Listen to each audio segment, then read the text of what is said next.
The Spellblade is probably the most fun mage subclass you can do in Veilguard, in my opinion. So, and this is my level 50 Rook build for the Spellblade. We're going to go over all the items, go over the skill tree, we're going to go over the abilities, all that fun stuff. So let's jump in with the skill tree.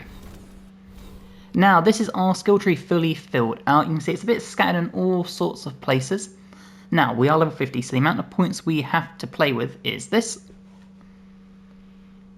And let's dive straight in. Now, bear in mind, the specialization will not unlock until level 20. This side of the path will unlock at level 30, and this side at level 40. So, if you're doing this from level 1, you're going to follow this guide step by step. I'd recommend sort of getting towards here as best you can.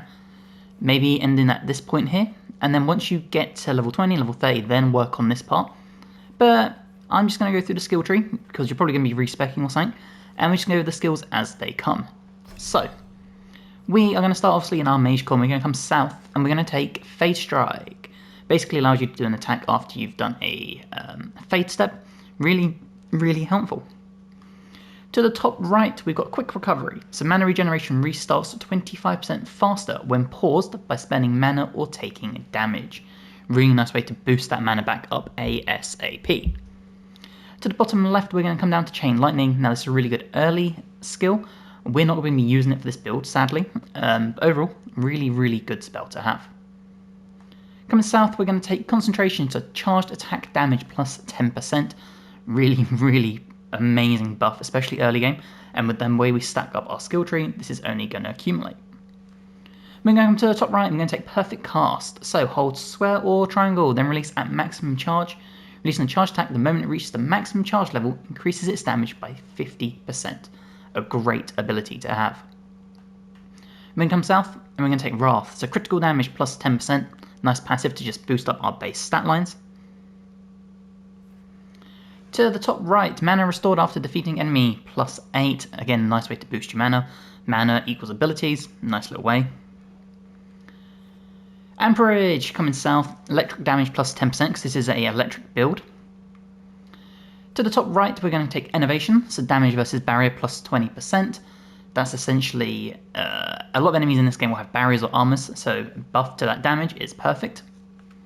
Now if we're back into Reclamation, we're going to go north and we're going to take Killer Instinct, stagger from abilities 20%. And above that, Shocking Strikes, so using strike abilities applies shocked to nearby enemies. So bear that in mind, if we do a strike ability, enemies nearby will become shocked too. Now coming south to Killer Instinct, we're going to go to the bottom left, back to Perfect Cast, and we're going to come north to Fade Conduit. Maximum mana plus 50. Again, more mana, more abilities you can pop off at will. Coming north again, Elemental Catalyst. So abilities gain a plus 15% bonus damage based on the damage type of your staff and orb weapons. Again, another nice little passive. Coming north, Meditation. Mana regeneration plus 15%. And north again to Imbued Takedowns. So performing a takedown grants Shocking Weapons. Shocking Weapons now deal 25% more stagger. Bottom right, we're going to take Underestimated. It's a light attack damage versus health plus 10%, and again a nice just baseline passive to boost up our damage. It's awesome. Coming back to Imbue Takedown, we're going to go north, and we're going to take Desolate Malady. So Affliction damage plus 10%. This will affect your burn, shot, necrosis, all that fun stuff. Back to Imbue Takedown, we're going to go to the left, and we're going to take Shellbreaker. So much like the one for the barrier, Shellbreaker, damage versus armor plus 20%. And to the top left again, Frost Shields. Enemies who inflict damage on you are chilled. Again, a nice way of just, if you do take damage, they get an affliction. And, because of our Desolate Malady, extra 10% damage. Now if we come back down to our skill tree, we're going to slowly make our way now to our specialization. So we already had Concentration, we're going to come to the bottom left, and we're going to take Energy Burst. So abilities that deal fire or electric damage increase the other type's damage by 15% for 10 seconds. So if we were to do a fire ability, we land that, and then our orb, if it's electric, will start doing 15% more damage for the first 10 seconds. To the bottom left again, we're going to take Bulwark. Physical resistance plus 10%. Reason this is important is that in the game, aggro is crazy, you will pull it. Even if you have the taunt abilities of the warrior, which I don't think is very good, you will pull aggro like crazy. Physical resistance 10% is a key. To the bottom left again, we're going to take Imbued Reaction. Perfect Defense grants Shocking Weapons. Shocking Weapons deal 25% more damage. To the bottom right, we're going to take Stagger and Charge. So Stagger from charged attacks plus 20%. Stagger is really good because Stagger equals takedowns. You fill up the Stagger bar, you can land the takedown. And takedowns are huge damage. To the top right, we're going to take Breacher. So upgrades blast abilities. Blast abilities deal 50% more damage versus barrier and armor. And below that, we're going to take Staggering Strikes. So strike abilities deal 50% more stagger. So we have two amazing upgrades for abilities here that work perfectly in conjunction. On the other side of the skill tree, we're going to take Underestimated, slight attack damage versus health plus 10%. You'll notice we had two of these, so we now have a 20% increase on our light attack damage versus health in total. And to the top left of that, Pressure Point. So landing a critical hit with a strike ability grants Quickened. Quickened abilities cool down, refresh more quickly. Now coming to the bottom left, we're going to take Storm Surge. This is a amazing lightning-based ability. An area of strikes that benefits from some of our passives, and it applies Overwhelmed, meaning you can put this in conjunction with another teammate. Deals damage to all nearby enemies, and it's just an amazing way. It's a really good spell to not only deal damage, but if you start getting overwhelmed in terms of enemies charging at you, this is a nice way to get out of dodge. To the bottom right, we're going to take Shellbreaker, so another 20% versus armor. And to the bottom left of Storm Surge, we're going to take Finale, so final attack damage plus 10%. Leading to the bottom right where we get our Spirit Blade trait.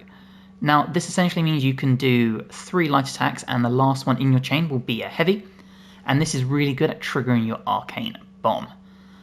It's just an amazing ability to have. Now coming south, we get into our Spellblade specialization, and this leads us to our ultimate ability of Thunderous End. So a bunch of electricity damage, and it deals heavy damage and applies 2 stacks of shocked to enemies within a large radius. It's phenomenal.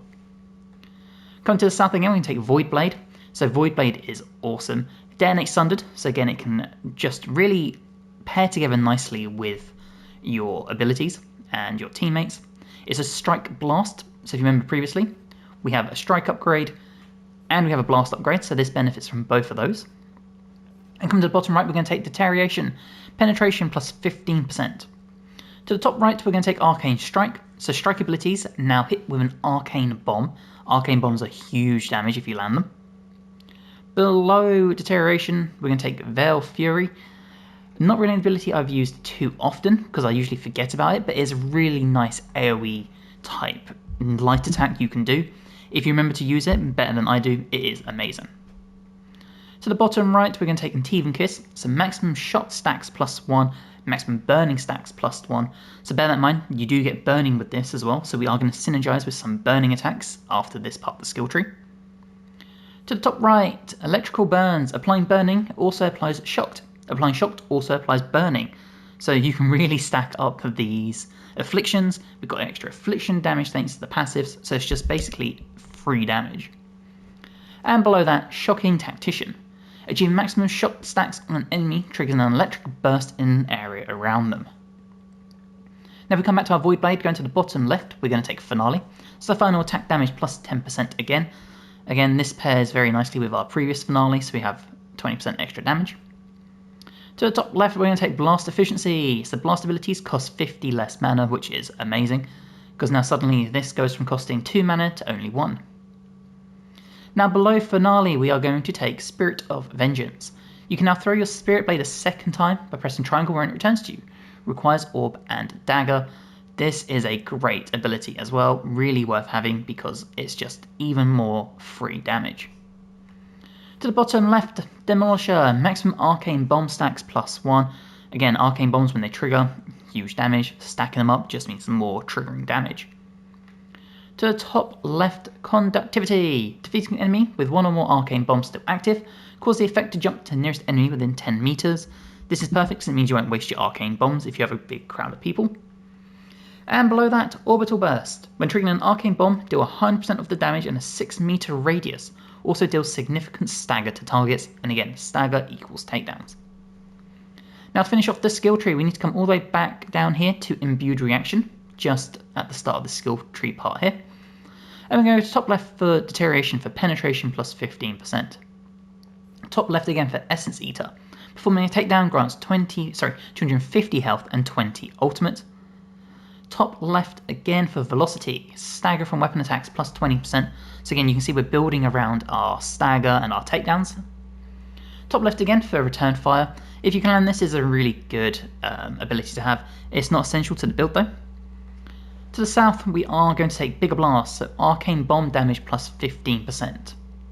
To the top left, inner focus, successful light attacks generate an additional 25% mana. This value is doubled against enemies suffering from an affliction, and with our setup, it's very easy to land afflictions. To the top left, Wrath, critical damage plus 10%, and then below that, Meteor. This is a 2 mana type ability, it'll only be a 1 mana now thanks to our passives, and it detonates Sundered. So again, nice way to synergize with your teammates, and deal damage in an area around your targets and apply Burning, which will also apply Shocked. Now, to the bottom right of that, we have Wildfire, so 10% fire damage. To the top left, we have Desolate Malady again, so affliction damage plus 10%, again boosting that. To the south, we have Flames of Inspiration, so defeating a burning enemy grants Rally Party. Rally Party, companions deal increased damage. To the bottom right, Demolisher, so maximum arcane bomb stacks plus 1. And back to Flames of Inspiration. To the bottom left, we're going to finish it off with Battle Cry. Maximum burning stacks plus 1. Okay, when it comes to your items, try and take the best you can based on what I've used here. You might not be able to use them exactly, you might have them more upgraded, less upgraded, but ideally these are going to be the type of ones you want to have. So for an orb, we're going to use Thunderclap. 355 electric damage, 456 stagger, 25% damage versus barrier. Enemies hit with this weapon can no longer regenerate barrier. This weapon leeches health when damaging barrier. When you break a barrier, all nearby enemies take electric damage. If you did not want to use this one, your other option would be Mage's Gambit. So 20% final attack damage. Hitting a final attack will alternate the damage between electric and fire, plus 15% fire and electric damage. So again, the choice is really yours on which orb you want to use. For a knife, the Thorn of Misfortune. So pretty good damage and stagger, but more importantly, 20% critical damage. Trigger an arcane bomb now deals critical damage. Critical hits hit with this weapon now apply an affliction based on the damage type of your orb. And eventually creating an arcane bomb requires 1 fewer arcane marks, and I've actually put a rune on this for 25% stagger. Now for a staff, I would recommend using a staff that has a different damage type, and I think the Spirit Cooler is perfect. Reason being is, it has Necrosis, so we've got 3 different damage types. We've got our Lightning, our Fire, and if we need it, we have got Necrotic. But more importantly, plus 30 defense, plus 20% resistances while at low health. This weapon leeches health on hit if you are at low health. Low health effects trigger at 10% higher health, and a room for 20% armor damage. Now coming to helmets, I really like the Corvid Calling Mask for this. 15% light attack damage, 15% damage versus health, 15% light attack damage relative to Antivan Crow's ally strength, really helpful later in the game. And light attacks no longer lose effectiveness versus armor and barrier. For an armor, I like the Explorer suit, so 25% electric resistance, plus 5 max electric resistance, immune to shocked, 30% ability damage, and deal 150 electricity damage and apply shocked to nearby enemies when you're at low health. The other option you could use would be the Orchestra's long coat. So 81 defense and 77 ability damage, really good. 15% damage versus health, 15% light attack damage, 25% final attack damage versus health, and defeating an enemy deals 150 physical damage to nearby enemies. When it comes to your grenade belt, I really like the Jumper's Binding. So 15% electric damage, deals 150 electric damage in an area on potion use, and applies an additional shocked stack on use. Overall, the potion itself applies shock to nearby enemies on potion use. For an amulet, I really like the Crow's Perch Medallion, so 25% strike ability damage, 25% health damage from strike abilities, gain 25 mana on critical hits with strike abilities, and gain immovable when you stagger an enemy with a strike ability. For rings, I really like the Unburnable Band, 25% burning damage, 20% damage versus burning enemies, 25% burning duration and a maximum burning stack, and of course, Focus of the Veil. So plus 15 electric damage, plus 25 electric resistance, plus 20% electric ability damage versus barrier, and 50% of all your other damage type bonuses contribute to your electric damage bonus. For our abilities, we are going to use Meteor, Storm Surge, Void Blade, and of course Thunderous End as our ultimate. And when it comes to runes, again, these are probably going to change depending on what missions you're doing. For the passives though, I like Besiege, 10% damage versus Barrier. I like Scorch for 10% fire damage, and Electrify for 10% electric damage. Okay, now we're in the combat, and let me just show you what setting we're on, because I know that matters to some people. We're doing Underdog. And let's jump in, we'll get sure we got our Orb and Dagger out. You see we have 4 mana available. And let's pick our fights. As you can see, all our abilities only cost 1 mana. So if we start with our Meteor, you can see we've got Burning and Shock on that enemy there. And again, if we do that, our Arcane Bombs trigger, and with a heavy attack, the Arcane Bombs explode. Now, if we come in with our Void Blade, you can see just how much damage we do. And again, we can come in with the Arcane Bombs, and do even more increased damage. Now, if we look at our light attacks as I jump out of the way, you'll see we're stacking up our Arcane Bombs, and then again, with a heavy attack, you'll see we detonate a really good amount of damage. And there you go, we have our Arcane Bombs, and we trigger it, just like that. We also have our takedowns, which I'm trying to land here. And if you look at our health bar, there you go, shocking weapons, and we regain a bunch of health. And that's the gist of this build. You are going to end up doing a bunch of damage between your charged attacks and all your normal attacks. I need to just close the distance to make sure I do the charge attack properly when it stops moving out of the way. And there you go, see we did a pretty decent chunk of damage. And if we can line up our Arcane Bombs, and we'll come in here with our heavy attack, you'll see we trigger them, we get the takedown, and therefore more damage. And it's just a really good way, if we were to do this again, our Meteor, the Shock, the Burn, all sorts. Just an incredible setup we have. And of course, upgrading your weapons even further will give you more damage. Mine aren't very upgraded because I've had very bad luck when it comes to getting good mage equipment in this game. But you see the gist of it here, we just do really good damage. We get those Arcane Bombs going. We get the chance to do all our heavies. And we get the chance to do our huge Spirit Blades and cause incredible damage with our Afflictions. If you just look at the health bar, you'll see it just constantly ticks down.